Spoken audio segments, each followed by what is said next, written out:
Kennedy Space Center.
That's a heads-up display to on the screen.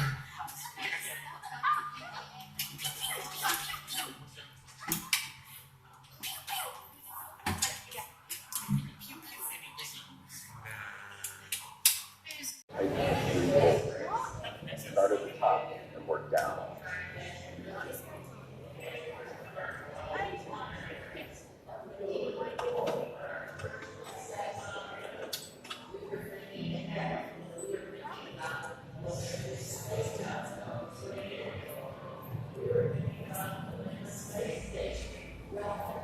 Use your left arm to drag yourself to the left.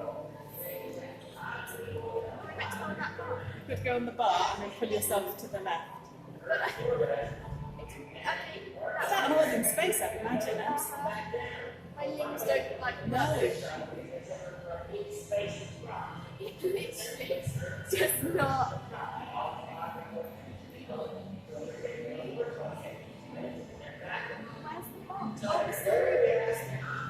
Drill from the top down.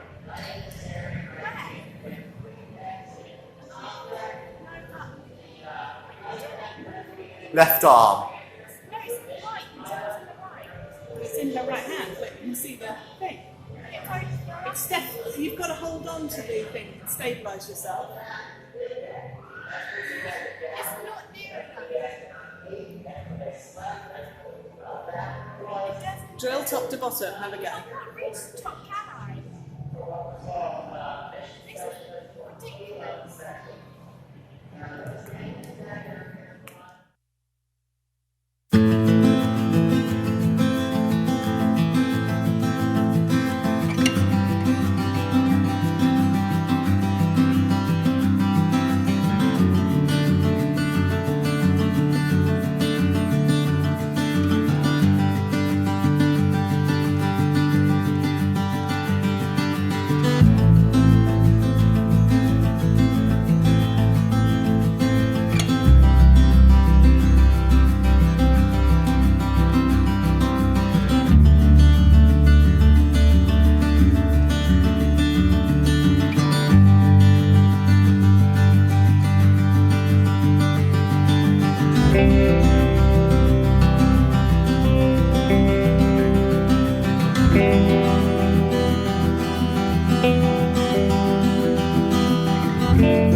And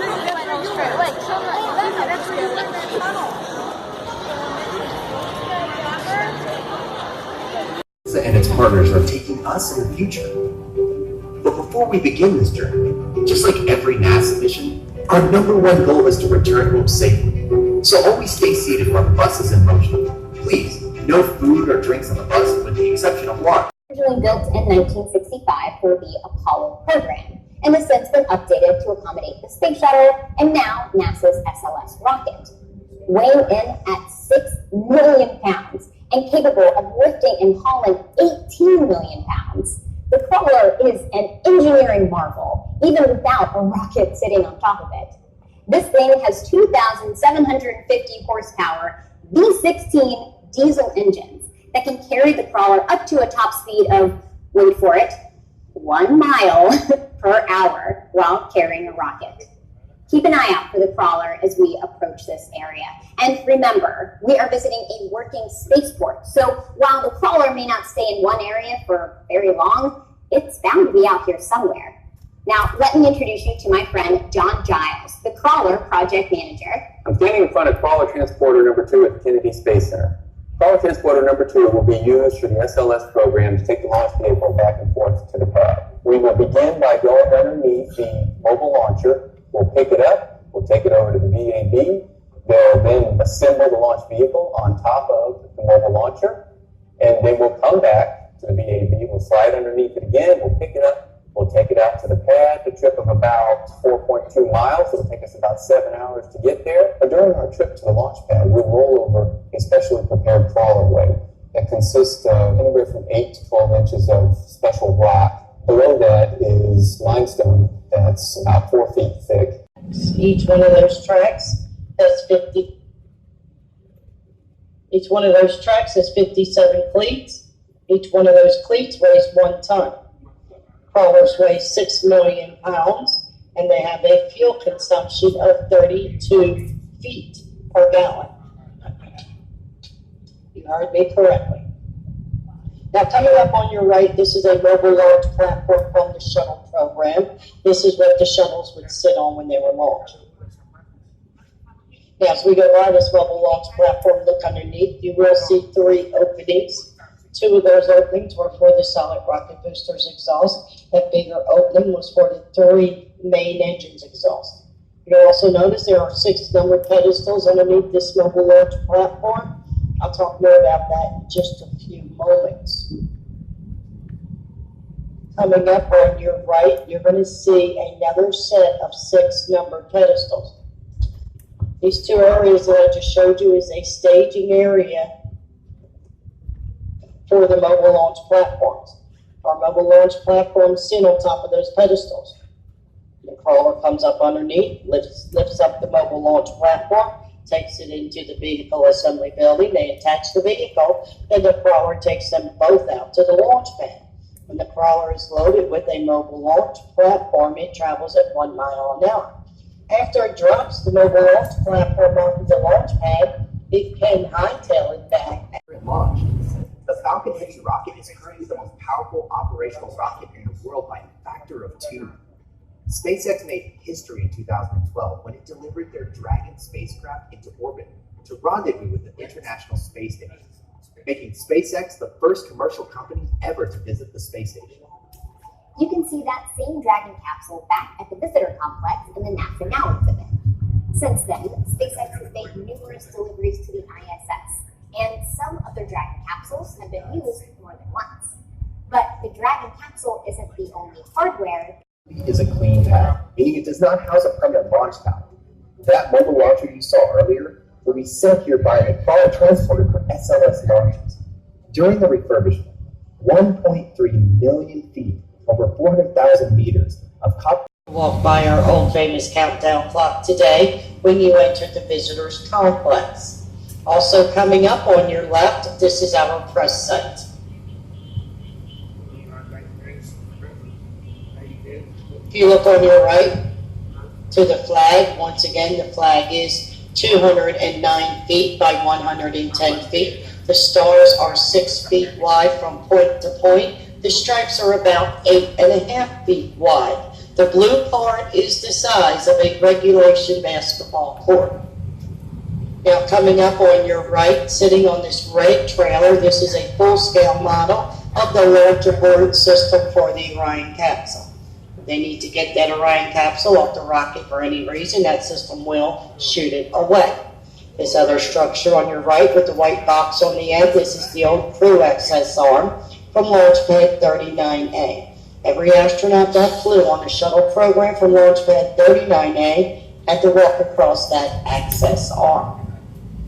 Now, if you follow this road right here on your right, follow that all the way down to that blue mural. That mural is what Boeing's new CST-100 Starliner is going to look like. Boeing Starliner is a commercial crew capsule, and it is part of NASA's commercial crew program. This is the firing room, launch control for the Apollo mission. This is not a mock-up. These are the very consoles we sat at when men first took off to fly to the moon. The tragedy of Apollo 1 had put us a year and a half behind. We were making up for it in one big leap, and we were doing it with a rocket that no man had ever flown before.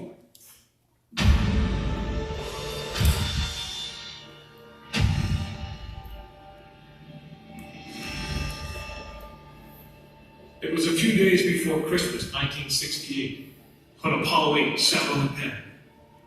She was the first of a new kind, a moon rocket. This was the Phoenix, risen from the ashes of Apollo 1. The first Apollo crew did not die in vain. This was to be their testament.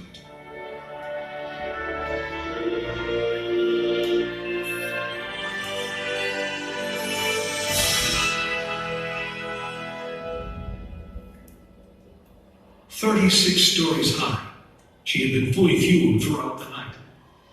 The liquid oxygen in her tanks caused ice to form on the outside of the craft. The extreme temperature differences between the air and the sub-zero fuel caused the metal skin of the rocket to expand and contract. Everyone was on the pad agreed. It was as though the rocket was alive, breathing, straining at the leash. Earlier in the morning, astronauts Frank Borman, Jim Lovell, and Bill Anders had made their final preparations before taking that long ride up to the... You are now in the final minutes before the launch of Apollo 8, right here where it actually happened.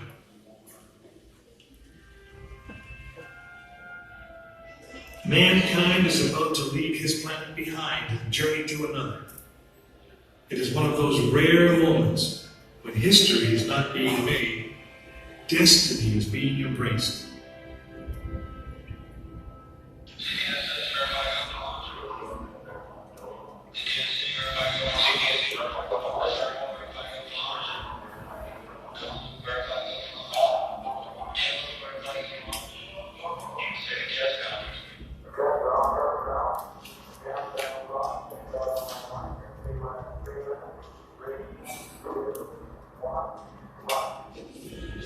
This is launch control, T-minus 3 minutes and counting.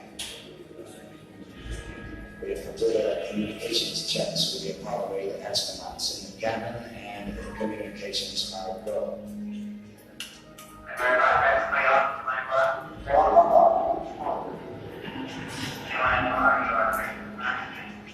During this period, once we do get the firing command, the various tanks within the 3 stages of Saturn V launch vehicle begin to pressurize. We have firing command. The firing command is in the power sequence, T-minus 2 minutes, 20 seconds.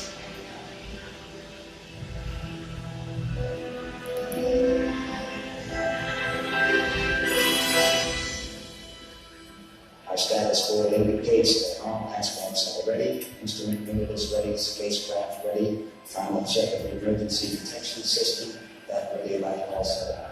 First stage preparations are completed. Okay. Ready to go to cockpit. Standby water. Okay, you're on. All systems go. T-minus 45 seconds and counting. first stage liquid oxygen tank has been pressurized, and the pressure is still building up. Coming up in 90 seconds, mark T-minus 90 seconds and counting. The Apollo 8 crew standing by, spacecraft commander Tom Warner, Jim Muller, Bill Anders. We now report that the liquid hydrogen tank on the third stage is pressurized, 1 minute 15 seconds.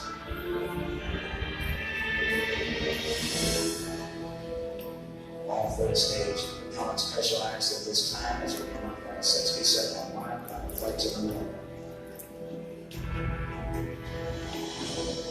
60 seconds and counting. The vehicle now is completely pressurized.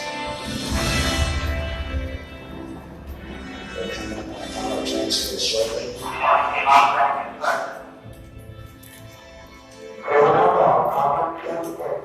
We have the power transfer. We're now on the flight batteries within the launch vehicle.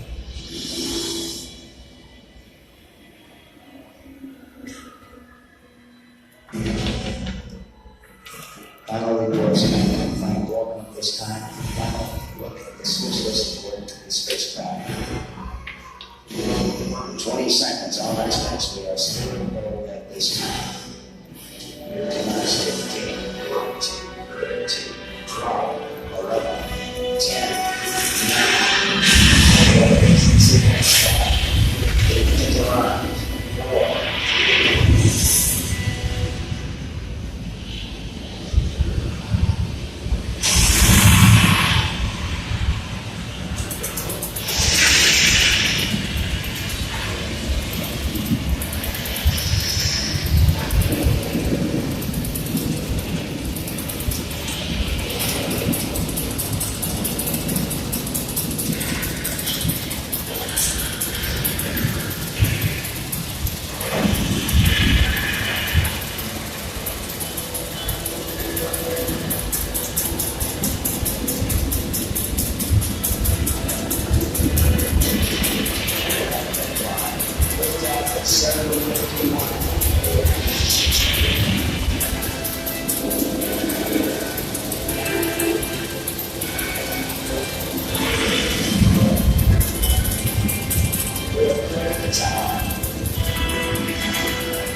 Apollo 8 successfully orbited.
Houston, over.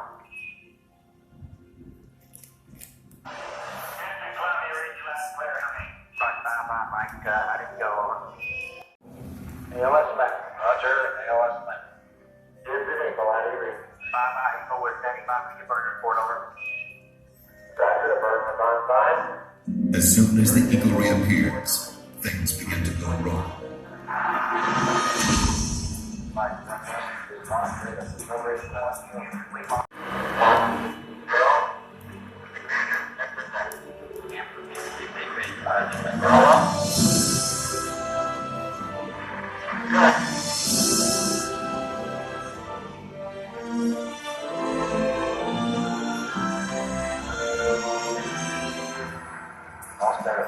Hurtling toward the moon at 3,800 miles per hour, Neil Armstrong notices his checkpoints are all appearing too soon.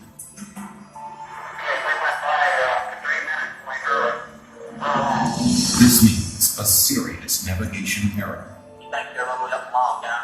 At these speeds, 3 seconds long means missing the safe landing zone by 3 miles.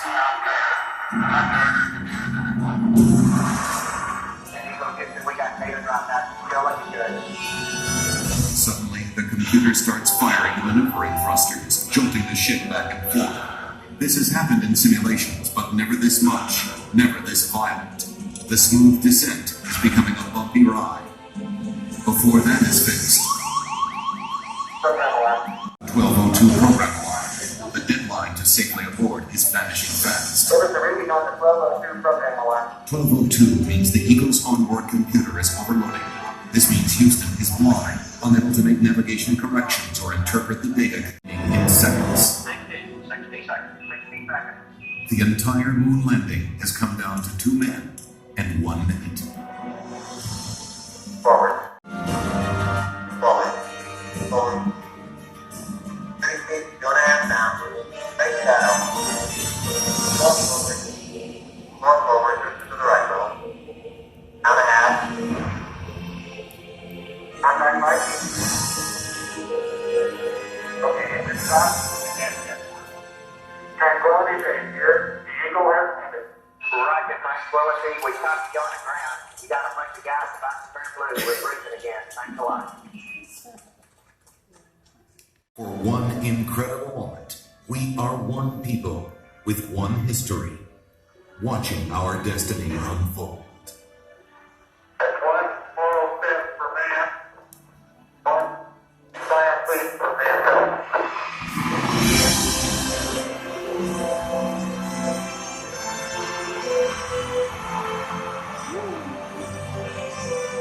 Armstrong is on the moon. 38-year-old American one small step for man.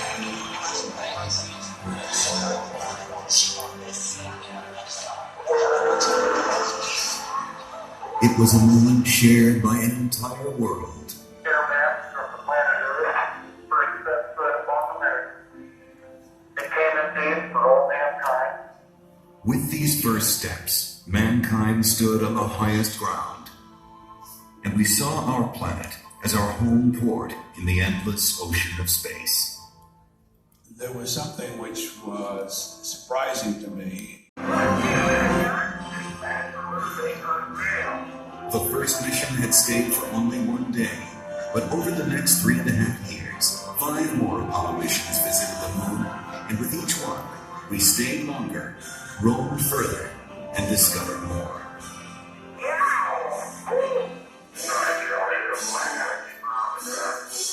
I never thought when I was a kid building rockets. We will add our names to the rolls of the greatest adventurers in history. Every day, every mission, we advance this calling. We are.